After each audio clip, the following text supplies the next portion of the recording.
నా దేవుడు అన్యాయస్తుడు కాదు. నా దేవుని కోసం నువ్వు పడే ప్రయాస, నువ్వు పడే బాధ, నువ్వు పడే వేదన, నువ్వు చేసే త్యాగం, నువ్వు చేసేది ఏదైనా నువ్వు ఘోరంత చేస్తే లెక్క రాసుకొని కొండంత నీకు సిద్ధం చేస్తాడు నా దేవుడు. కొండంత. ఎప్పుడయ్యా అనవాకు, అన్నావంటే తేడా పడతావు, దొరికిపోతావు. అన్నావంటే దొరికిపోతావు. దొరుకుతావని వెతుకుతున్నాడు నిన్ను. అన్నానికి లేని రోజును కూడా చూపించాడు నాకు. మధ్యాహ్నం పూట ఇంటికి వచ్చాను తిరిగి 2:30, 3 అవుతుంది. ఆకలి అవుతుంది బాగా. అన్నం ఏమైనా ఉందా అన్నాను. లేదండి.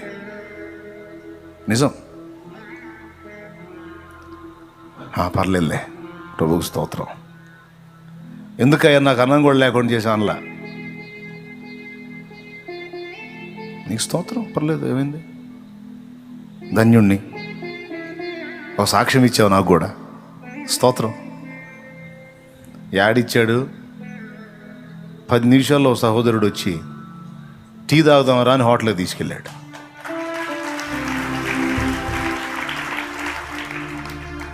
మామూలుగా అయితే అన్నం పచ్చడి వేసుకొని తినేవాడినేమో. ఇంక అంతకుమించి పలావాలు చేసుకొని తింటానికి పైసలు లేవులే. 3 హోటల్కి తీసుకెళ్ళి టీ తాగుదాం రా అన్న అని తీసుకెళ్ళి టీ చెప్పట్లా. నా దగ్గర డబ్బులు లేవుగా, డబ్బులు లేకుండా మనం పోవటం ఏం బాగుంటుంది, నువ్వు వెళ్ళి తాగిరాలేదు తమ్ముడు అంటున్నాను. అన్న నేను నీ కోసం వస్తే నువ్వు రావేందన్న. అసలుకి నూతన విశ్వాసి ఆడ ఫీల్ అవుతాడని బాధ. సరేలే నాయనపా, టీయేగా, ఏమైంది, ఎవరిస్తే ఏమైనా టీయేగా అనుకున్నా. డబ్బులు లేకపోతే నేను బాగుంది, నా భయం. అవతలోడు కూడా నేను తేలేదన్నంటే పరువు పోయిదిగా. ఎందుకు వచ్చిన కూడా, అందుకని నా దగ్గర డబ్బులు ఉంటేనే అవతలోడితో పోతా, లేకపోతే పోను.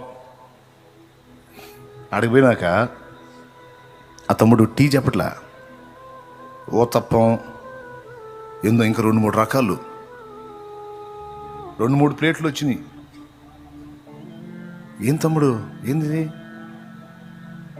అంటే, ఇవన్నీ నీకు తినిపించాలని నాకు ఆశ కలిగింది, నువ్వు తినకపోతే నేను బాధపడతాను.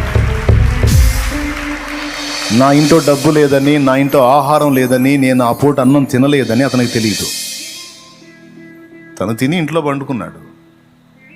దేవుడు అతనితో మాట్లాడిన అనుభూతి పొంది అతను లేచి వచ్చి చెప్తున్నాడు. అతనే, నేను ఇంట్లో పండుకున్నానన్నా తిని, నేను తిని తమ్ముడు అని తనని అడిగితే, సరే నువ్వు తిని తమ్ముడు అంటే, నేను తిన్నానన్నా, తిని పండుకున్నా.